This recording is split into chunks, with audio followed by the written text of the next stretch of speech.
There are so many different car mods for BeamNG Drive, and every single one gives you a new experience, something fresh to try. But what if cars aren't enough anymore? Imagine driving a train across massive tracks, sailing ships through open water, or even flying high above the entire world. Today, we're pushing BeamNG Drive further than ever before. Most people already know about other vehicle mods, but I want to show you stuff you probably don't know yet. Things you can actually do with these mods that completely change the game. We start right away with the aircraft. What I have here is a very new airplane mod, a Boeing 737-100. It comes in two configurations, one without any livery and one with the Aerobalasco design. I'm on the Italy map, and I've placed the plane directly at the airport so the passengers can board. But before we take off or even taxi onto the runway, I want to show you the interior first. The cockpit is extremely detailed. There are a lot of buttons. Sadly, you can't press all of them manually, but most systems react when you control them through the keyboard.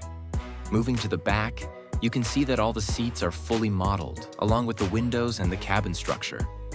The interior is honestly very well done. And all the way in the back, there's even a fully modeled toilet. Now we slowly start pushing the plane out of its position using reverse thrust. This feature opens up panels behind the engines, redirecting the thrust so the plane moves backward. I've now pushed the aircraft onto the runway and turned it around. One thing I really like here is the smoke coming out of the engines. It makes everything look much more realistic, and you can see it even better once we're in the air. Now let's talk about the controllable elements.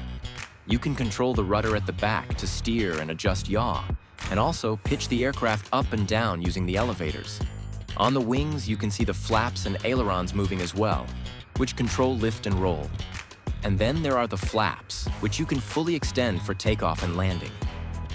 The cool thing is, all of this is actually animated inside the cockpit too, when you press the corresponding controls. Now I give it some throttle, and we try to take off. Watching it from the cockpit view is honestly really satisfying. All the instruments are working as well, and we are in the air. The smoke effect during takeoff looks incredible. It really adds a lot of realism. Right away, I retract the landing gear, which smoothly folds back into the aircraft.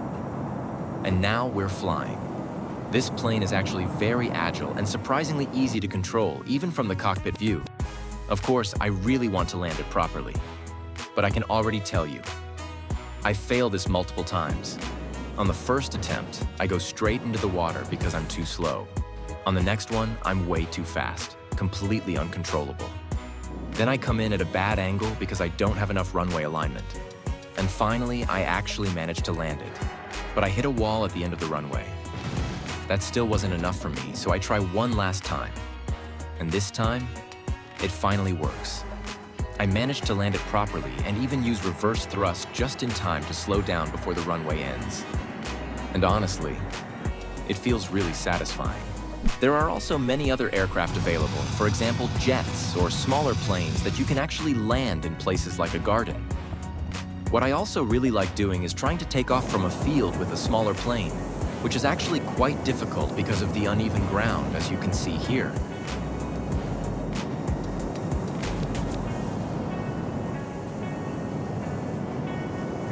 But that also makes it a lot more fun because you can fly much closer to the ground and land almost anywhere you want. With smaller aircraft, you can of course also fly under bridges or pull off other cool stunts. There's definitely a lot to discover on the maps and plenty of challenges to try out. Another feature you can play around with is the wind.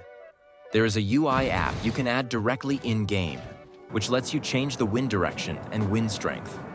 With smaller aircraft, you instantly notice that it becomes almost impossible to take off because the wind pushes you away immediately. But with a larger plane, it becomes really fun to experiment with. For example, I managed to take off at a very low speed just by flying into strong headwind. That was honestly really cool. I think if I had increased the wind even more, I could have almost taken off at close to 0 kilometers per hour. That's definitely something I want to try again at some point. And landing in wind can obviously also become much more difficult if it wasn't already challenging enough. We move on to boats. And yes, the water physics in BeamNG Drive are also really good. For example, I take the large ferry mod, which in my opinion gives you the most possibilities to start with, and I first drive it into the harbor, which is already a challenge on its own. Not quite as hard as landing a plane, but still tricky. The ferry is fully functional. You can lower the ramp at the back, load multiple cars onto it, and even place a helicopter on the top deck. You can then transport everything to different locations and just drive it around. It's not very fast by default, but there is also a configuration with a lot more power, although that already feels a bit unrealistic. Then there are also smaller boats, like inflatable boats, where you can even drive through smaller rivers and try to jump down waterfalls. That's especially fun, and even better when you play multiplayer with friends. There are also medium-sized boats that are already much faster, allowing you to speed across the ocean. In general, boating in BeamNG Drive is really fun, especially because the water physics feel quite realistic. So I think most of you have probably already tried a boat mod or a plane mod in BeamNG Drive, or at least seen one before. But trains are a bit more rare in BeamNG, even though they actually do work. First, you need to find a map that has railways, but there are definitely enough of them available. I'll link one in the video description. It can be a bit tricky and complicated to spawn trains properly on the tracks, but once you manage to set them up correctly, they usually don't derail. What's really cool is that most trains let you set a fixed speed, almost like a cruise control system, so once you activate it, the train keeps driving at that speed automatically.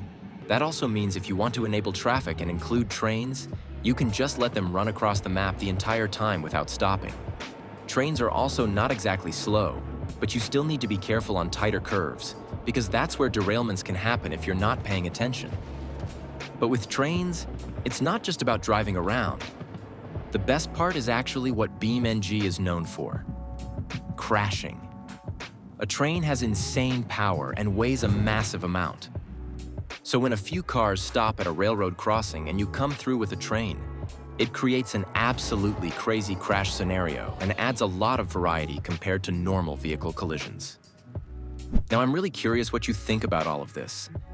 Are you more into these kinds of mods that go beyond cars, like planes, boats, and trains? Or are you still mainly on the car side of BeamNG? Although honestly, if that was the case, you probably wouldn't still be watching at this point. Either way, I'd really like to hear your opinion in the comments, especially because this kind of content is also useful feedback for modders. It shows whether there is actually demand for bigger, more complex mods like these or not. So if you enjoyed any part of this video, or if there's something specific you want to see next time, just let me know in the comments. I'm always open to new ideas and mods to try out in BeamNG Drive. And yeah, that's it from me for now. Thanks for watching, and I'll see you in the next one.